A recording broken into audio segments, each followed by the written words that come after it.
there's a small little independent film that came out last Friday, but a lot of people are talking about it. It's called Guardians of the Galaxy I think Volume 3. it kind of blew everybody away at Cannes.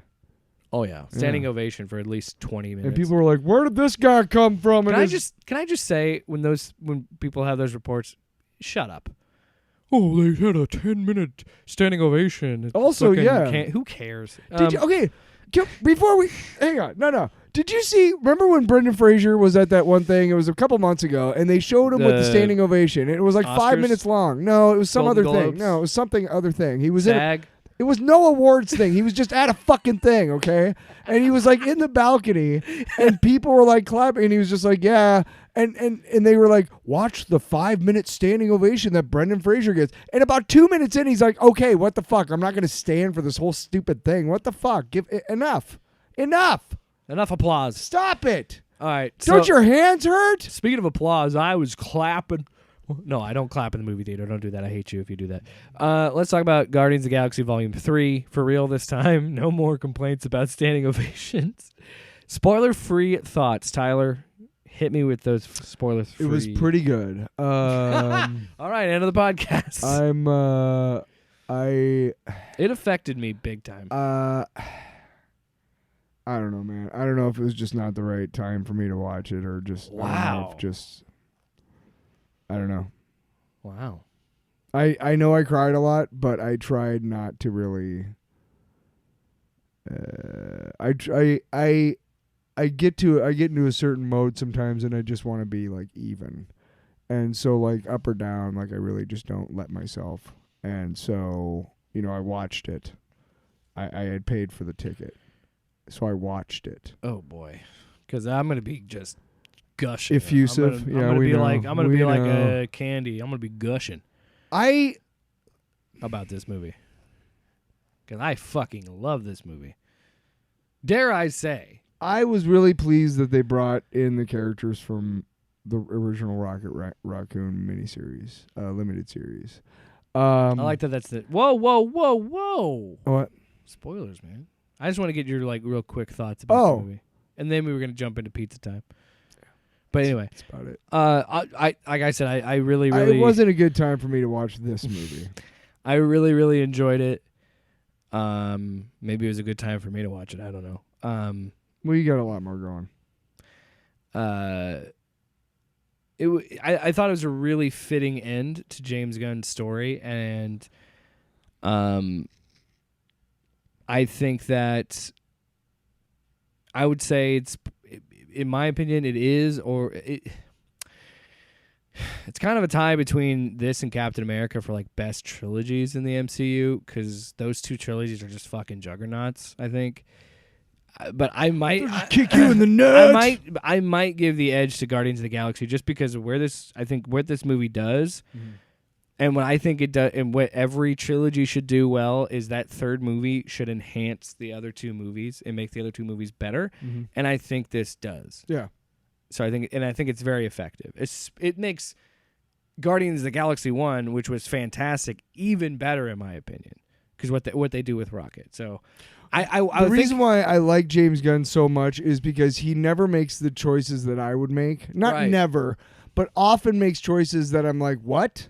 And I don't know. We'll get to it in the spoiler-free shit. Ready? Yeah. Pizza time. All right, last chance. Pizza time. We are in spoiler territory. Okay, like the whole he's one of them actually died. Oh. What, at the end? Yeah. When he's in space? Yeah, they kind of drew that out a little bit. You know what? You can go ahead and just put Adam Warlock back in the. I knew you'd be upset about this. I could give two shits about that character, but I really don't give a shit for the guy that they fucking put on here. I don't fuck that guy. I don't think he's the problem at all. I think he's fine. I think he works for what James Gunn was doing. What did I say back in the day when we were trying to make predictions about Guardians of the Galaxy? That the High Evolutionary created, what were they called again? The Sovereign. Yes. Didn't I say that he had created them and they were coming back and they were all going to be dead? No, I don't know about that. Because they only showed the mom and the... Yeah. They're making it seem like they're the last Because isn't his thing too? He's the last. One of of the my Sovereign. predictions was that the Sovereign was going to say, "Hey, we need you," and they were going to come back, and they were going to see that they'd all been wiped out by the High Evolutionary. I don't know if I said that he created them, but I know that he wiped them out because of something, and then it turns out to be a trap to get something, probably Rocket, because that was what a lot of the trailers kind of showed. Can I tell you this right now? Yeah. I'm going to enjoy this review a lot more because I like it when we have opposing views on things and we're not just both gushing over something. I don't think you hate it. I don't think you're saying it's a bad movie at all. I don't think you are. But I think I am a lot higher on this movie than you are, and I'm interested to see why that is because I'm just not in the right fucking emotional frame of mind. I think that's fair. I think that's fair because of where this movie ends up. I think how this movie ends. I don't know, man. This is why I love doing this podcast, and I love talking about movies, and I'll always love to talk about movies. This movie hit me a lot differently than I think it would hit you because it's the end of my 20s. I'm going into my 30s. It's an ending of a period of my life, and because that first movie is 9 years old. Yeah. So when that came out, I was just turning 21. You were just a baby. I was still in my early 20s. And now you have a baby. And then the second movie comes out in 2017, and my wife and I were starting to start living together at that time, and it was like a different change in my life and all this stuff. And then comes this movie, like you said. Now I have a kid, and things are much different. So I think I'm always and Ashley says this. My wife said this to me, and it's true. I have a special I hold a special place for movies, and I think other people might not. Movies are very important to me. Well, they're important to me too. Well, I know. I'm not saying they are for you, but the reason they're important for me is because of that is a lot of how I built, a bond with my dad. It's a little way that I bond with, movies it's art. Art brings people together, and I don't know. I think that's why I'm so in love with this movie because it left me in a really happy place because while I thought it could have been different and interesting to have one of them die, I think none of them dying is a bolder choice in my opinion. Because, that's my thing is that I know so many people walked into this going thinking like, somebody's going to die. Which one of them's going to die? It was the same as Infinity War with trying to figure out who would die. And I did not go into this. I assumed, honestly, I kind of thought they would all die. Oh wow! Just wipe the slate. Well, here's one thing that I really enjoyed is that in the trailer they make it seem like Star-Lord's dead and they're all carrying him, and it turns out that it's actually them. Yeah, just carrying him. Oh, home. I love that. That was awesome. So I liked how they played with stuff. I liked Cosmo a lot. Yeah, I think Cosmo was a really good addition. What kills me about Cosmo is he just didn't bother to explain because there's no real reason. She shows up. She's there in the Christmas special, the holiday special, but she's just there. She talks about it a little bit. She's like, they put me up into a rocket. I know, but she's like, there's no explanation to why they know her or why they're with her. She is in the first movie as a gag. Yep. After the collector's place is destroyed with Howard the Duck. Yep. Yeah, fucking Howard the Duck's in this too for that one scene. That's funny. I want to talk about it because some people said it felt too long. I disagree. I thought it was paced. I thought it was paced very well. I don't think it was too long. No, in fact, I actually made it all the way home to take a piss first, which is not too long for me. I even stuck around for the credits, post credit stuff. And yes, I am kind of disappointed that neither one of them furthered anything in the MCU. I know. I'm that guy. Well, no, I'm that no. I think it's funny in a sense because they're just fucking trolling you because they're like, okay, they're saying that Star-Lord is still out there. Yeah, we know. You gave us no new information. I'm never gonna I know instinctively as a good that it's. I don't want every end credits scene to have something to do to further the MCU.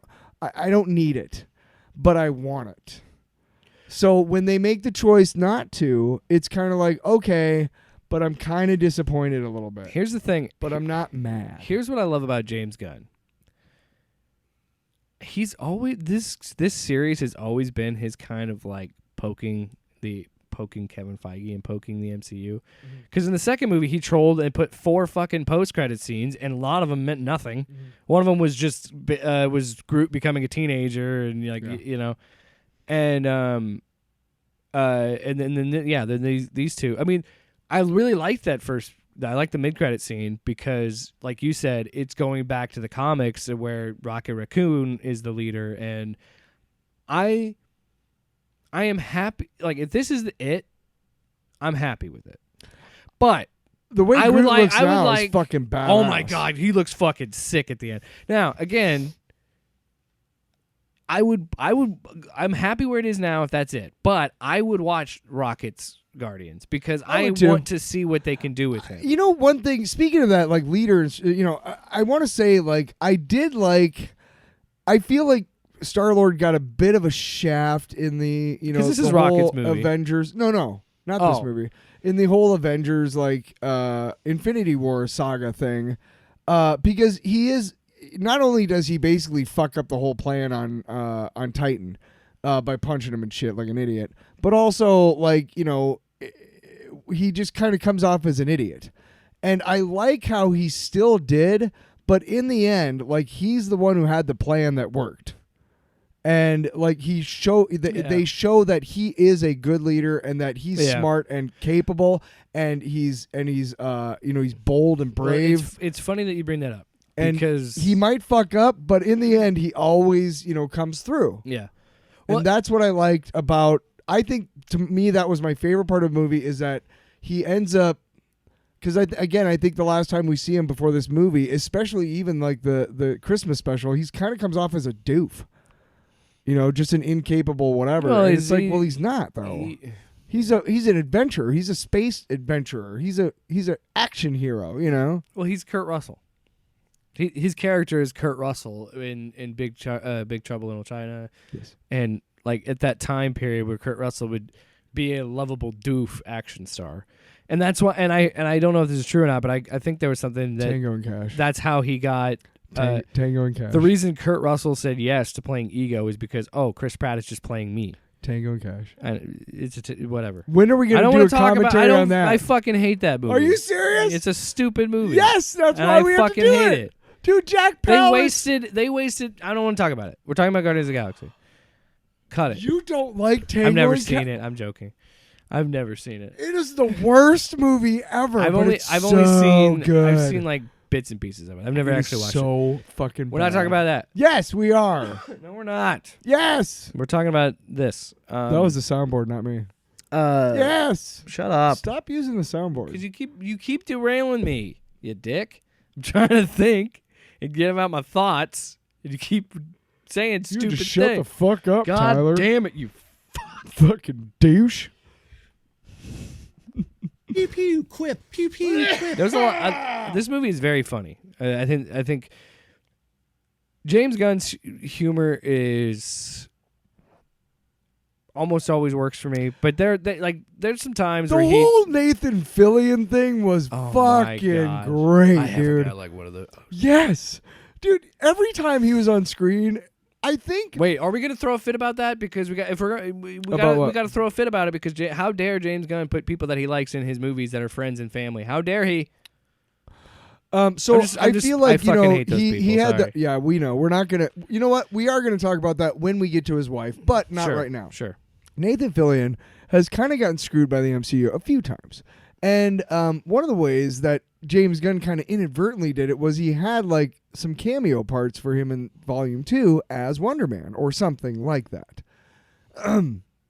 Or the character that Wonder Man plays in movies or something. I can't remember his name. But he would be perfect Wonder Man. So I really enjoyed, he would actually, but I really enjoyed, first of all, thank you for making a giant fleshy parrot. Like, how fucking gross! Like that giant butthole in space. Whole space station It just looks like a big just butthole. Gross. Everything was pus, or it was like, here's a piece of art that's just a bunch of skin. And they put their hand in the putty to right, stuff. right, just gross. And then their suits. What was that?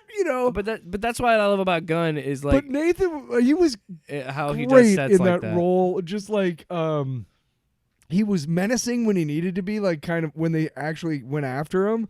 But like every other time, other than that, he was just kind of like a kind of a just I fucking got a guy like that. Yeah. But see, like that's the thing. I think because we have the benefit of being in the third movie and we have a benefit of seeing them so much, all the interactions work. It's all funny. Like, oh my The whole god, when button he thing, thought he the was button talking thing, to yes. her and everybody could hear. You were right and- on the same thing. Dude, and fucking Red means blue, blue means black. Batista is so amazing as Drax. Yes. He's so good. Like when he goes, and it is heartbreaking. What did he say?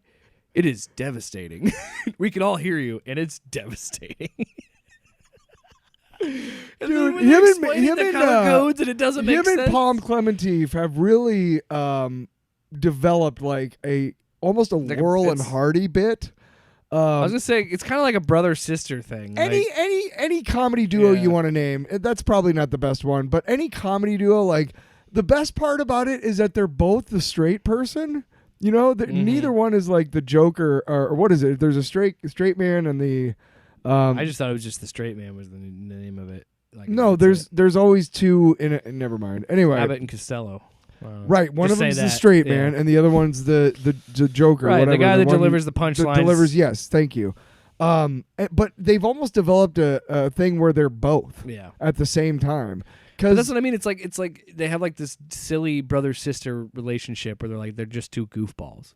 I think the reason why everybody likes working for him and being in that movie and everything is because everybody got a chance to shine. Yeah. Even Everybody gets fucking something. even his fucking brother. Vin Diesel gets to say something else at the end. I was thinking about that. Somebody had a theory for that, and I think it's genius. If this What? is what Gunn intended, that's fucking smart. What? So throughout the movie, I Am Groot's talking, and everybody understands him, but Gamora doesn't. She's Right. like, "You're just making this shit up, right?" Yeah. And then at the end, towards the end, he says, "I am Groot," and she's like, "Yeah, I know. It was fun working with you too." Yeah. So she understands him. I think what James Gunn is implying at the end, when he doesn't say "I am Groot" and he says "I love you guys," that is James Gunn talking to the audience directly and saying, "You're the other member of the Guardians. That's why you can understand Groot." And when you think about that, I think that's very sweet. That's cool, yeah. If that is what he intended, It I don't know. shocked me. Yeah, I was like, wait, what? Right, because I love you guys. you can't really like you try to if you ever been in a car accident, which you have, Mm-hmm. and I have too, it's not at all like the movies. It's hard to remember how it happened, and I'm not saying that Groot not saying something other than "I am Groot" is as shocking and traumatic as a car accident, but it is a shocking event. Right. And so I can't, I just remember, and then as soon as he says "love," and my brain is like still not processing, so then when he finishes saying it, I'm still haven't processed, and I'm just shocked, but I'm also glad, and it's like, cool. Yeah. It was sweet. I also have kind of a complicated relationship with my dad, and that whole end scene like pretty much made me weep like a little baby. Oh man. Well, so I cried. Yeah, but I think everybody cried a few times watching this movie. If you didn't, I don't think you have a heart. Because we're kind of. I wanted to say. I was pissed when he fucking tore up his face.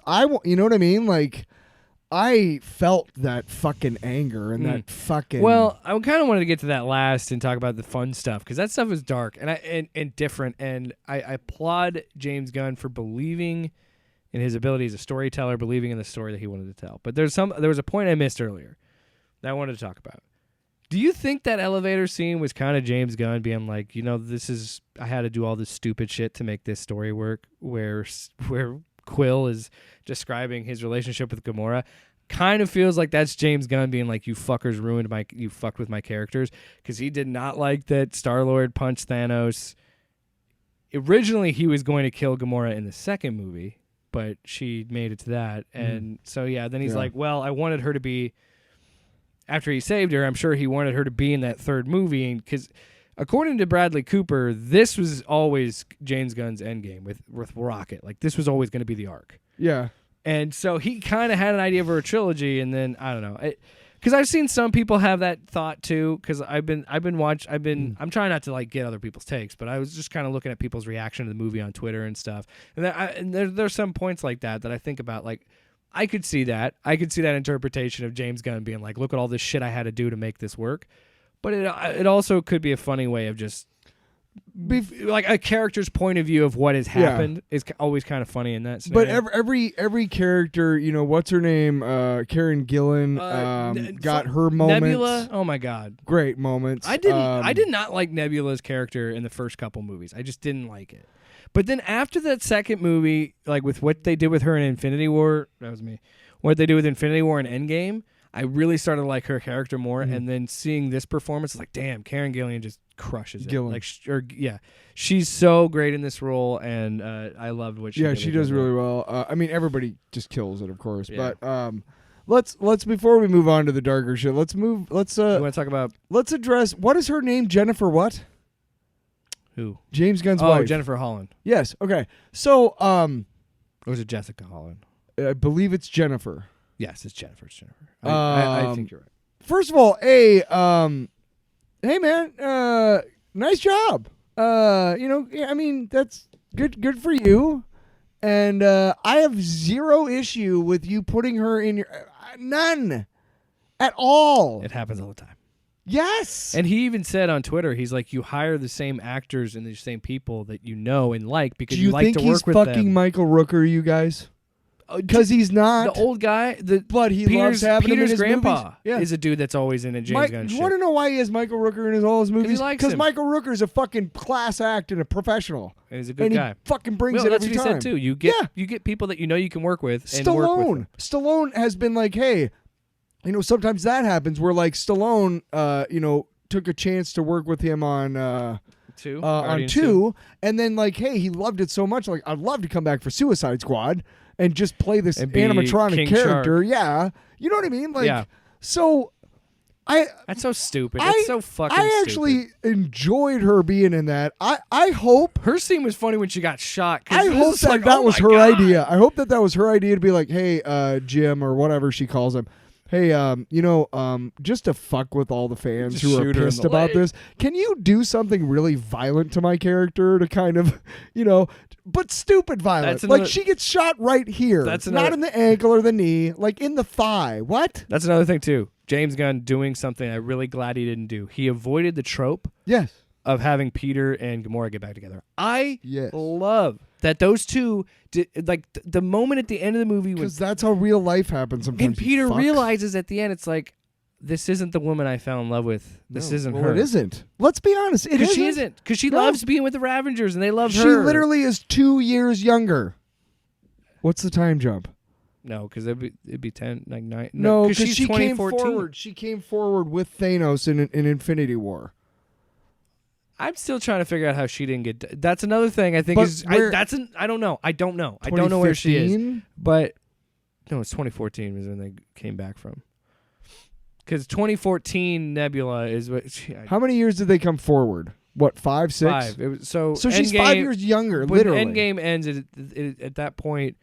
It is 2023, so right now it would be 2028. Which is interesting because Peter was blipped out of existence for 5 years, so they're actually the same age. MCU mouth! Yeah, but I love get out your fucking calculator. I love that they didn't do that. We have to do two things. I'm glad they didn't kill anybody, and I'm glad that they all ended up in a happy place, in a better place, and to see Gamora do her own thing and then have Peter finally stop running and go back to Earth, and like all that stuff was great. The Drax stuff, that's another character that made again, I think that's just James Gunn knows these characters and knows what he wants to do with them, and the fact that we never the fact that we they're all gone. The fact that we didn't get one interaction with Thanos and Drax in Endgame makes no fucking sense, because his whole motivation in that first movie is how much he hates Thanos and how he killed his family, and then he just kind of forgets about it, and then he sees like he's on the same battlefield and he's not looking for Thanos. Like, I just don't understand that decision,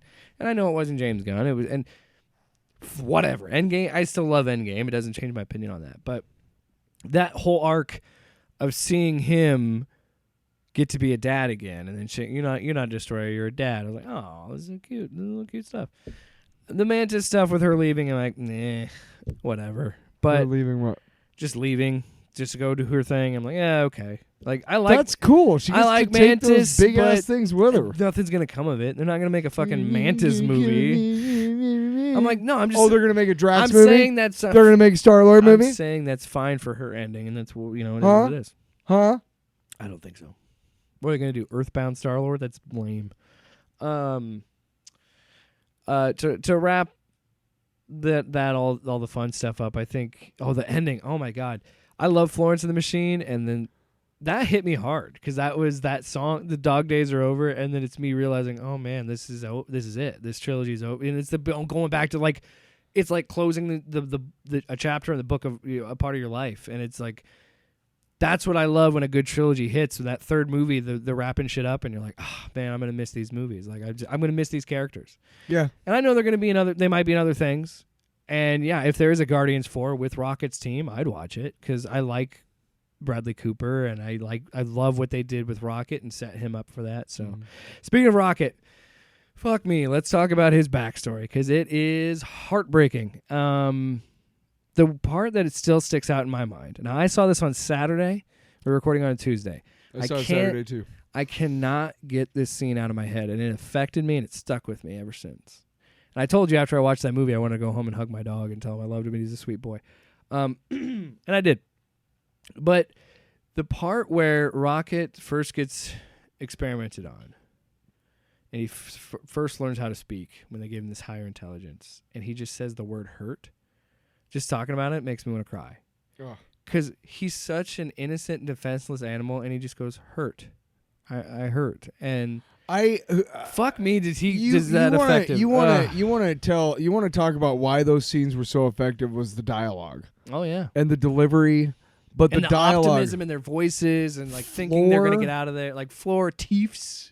By the way, that's not the walrus's name in the comics. I don't remember what it is. And I don't remember a rabbit. And as far as the comics goes, and again, I'm not. Their relationship. Yeah. No, I have no issue whatsoever with how James Gunn used those characters at all. Yeah, I don't have a problem with but I'm gonna let you know. In the comics, Lila is anthropomorphic, so she's got her own arms and legs. Yeah. And she's like actually she's like Rocket, kind of a princess. She's the daughter of one of the toy makers in the quadrant where they all live. Because they all watch over these crazy humans that are on this planet. So they're these toys that watch over them because they're insane. And Rocket is is a cop who polices all the toys. Anyway, it's fucking amazing. Anyway, no, it's a really cool series. Anyway. And then the walrus guy is one of his friends, and he has a satchel around his neck. And in the satchel are two arms, these little mechanical arms, and there's probably like some sort of space, thing like, where there's more space inside than outside, whatever, than it look, you know what I mean? Like comic book law. Cartoon law. But these little mechanical arms that come out. I'm going to use that as a drop now. It's cartoon and law. He's got a real tusk. But he has a couple of different tusks that he can put in, and one of them's like a blaster, and another one's like just for eating and whatever. But these little mechanical arms help him like manipulate things. Yeah. And he's not like in a wheelchair or whatever. He just walks around. But again, I'm just telling you because I love those characters so much. And again, I do not. This is what happens when you really like characters like those two, and then you see them on screen, and then you realize those are not the same characters that you love. Yeah, it's an adaptation, yeah. Right. And you know what I don't do is flip my shit and start making a bunch of YouTube videos about fucking... yeah, give me... Fuck off. Oh, I need to pull out... I wasn't going to do this originally, but I need to find this audio because I need to do it because... This movie... No, people were like... that face you made was just... Well, no, because of course the anti-fan grifter types they gotta fucking hate on it. No. They admit it's good, but they're like, yeah, there's no like wokeness and politics in it. I'm like, this is the most animal rights-driven movie I've ever seen. Everybody deserves a second chance. Yeah. I mean, come on. We're Well, talking about you fucking grifters. You have villain, time Tyler, to come back. The villain is a eugenicist. Yes. A genocidal eugenicist. By the way, fantastic job. Yeah. Is it Chewiti? Is it Without being able to read it, I'm not going to say it.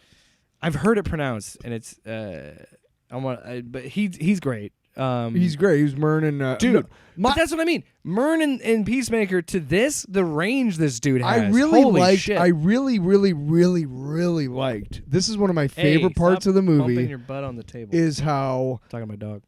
During almost every flashback sequence, he's got like head of hair and all this stuff, but in the present, he's got he that looks like weird RoboCop. stretched skin. Yes. And then they talk about finally explain it in the end when he takes the mask off, and it's because Rocket so fucked mangled. his face up so bad. I thought that was brilliant.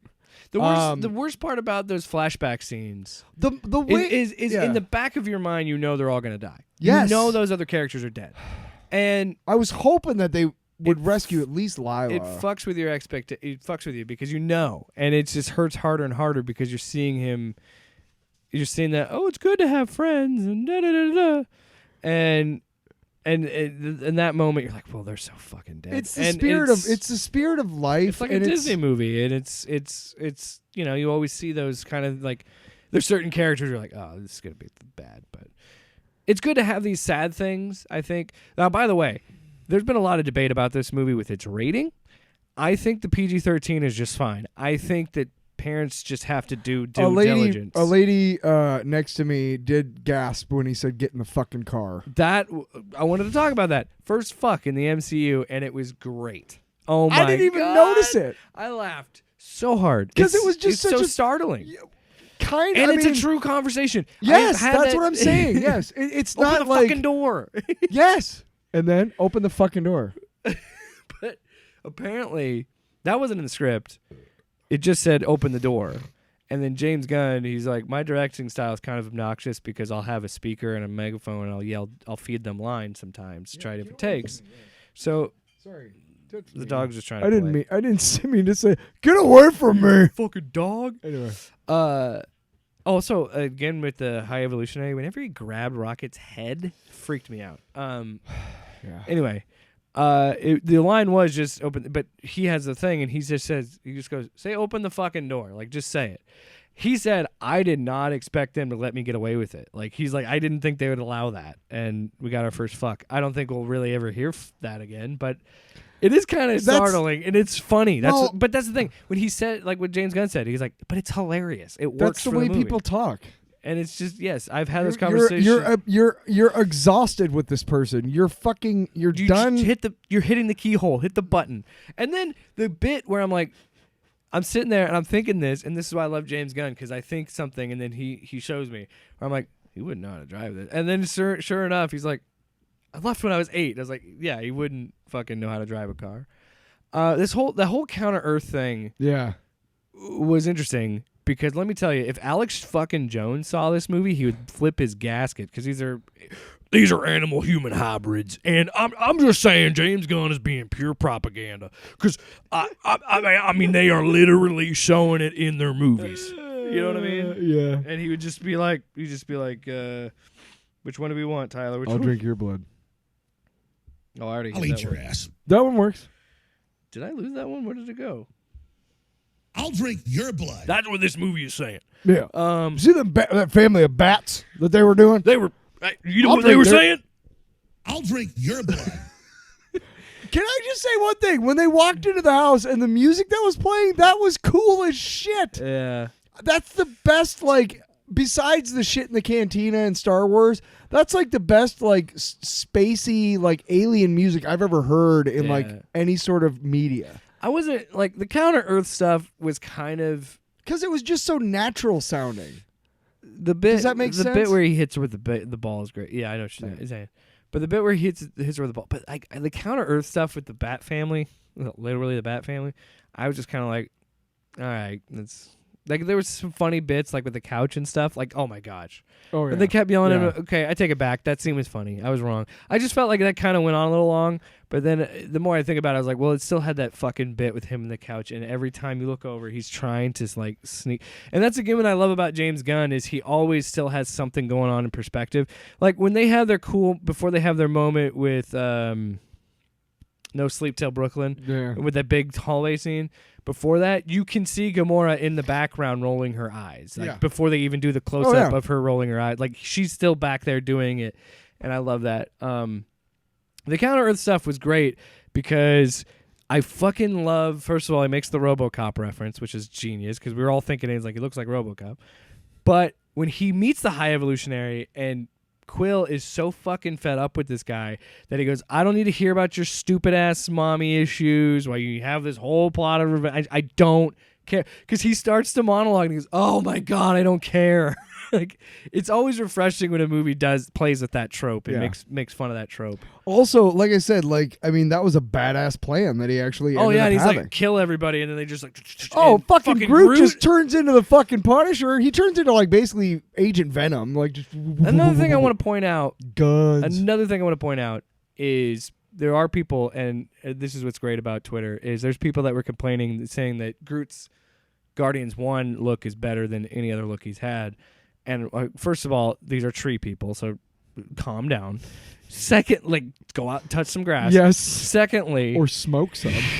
Shit. Secondly, this isn't the same Groot from the first movie. That Groot died, and then It's basically Groot's son. He's a plant, dude. What do plants do when they die? They spread a seed and they grow Gunn back. said that it was the son of the original Yes, Groot. but you know what I mean? He spread his seed and he grew back. And Question. This, and the reason I think I can answer it if I we'll see where I'm going.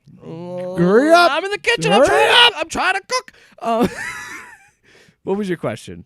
Because Oh. I know where I'm going to go with my thing. So but the first one, he gets completely exploded except for a little tiny twig. Okay, fair enough. It Yeah. takes him time to grow back and everything, right? Hang Hang on. I know what you're gonna talk I'm about. just curious. I'm not pissed like some grifter douchebag. I'm just curious how they explain it because I'm one of those comic book nerds.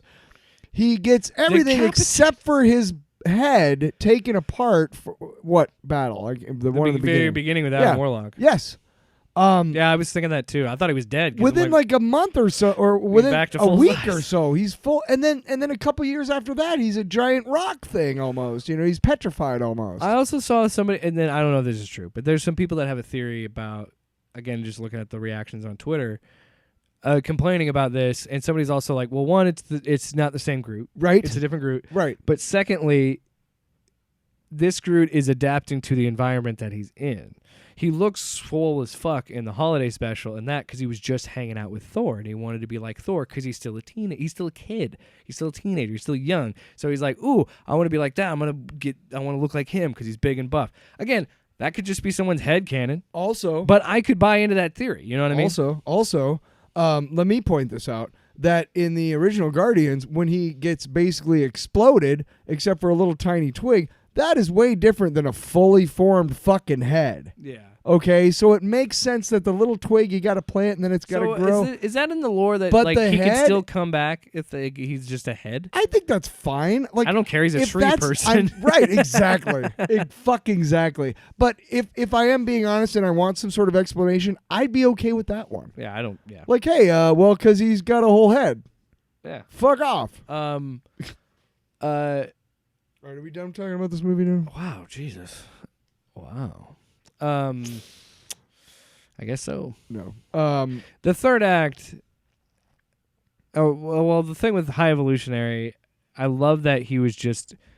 There's no redeeming him. He's just a villain.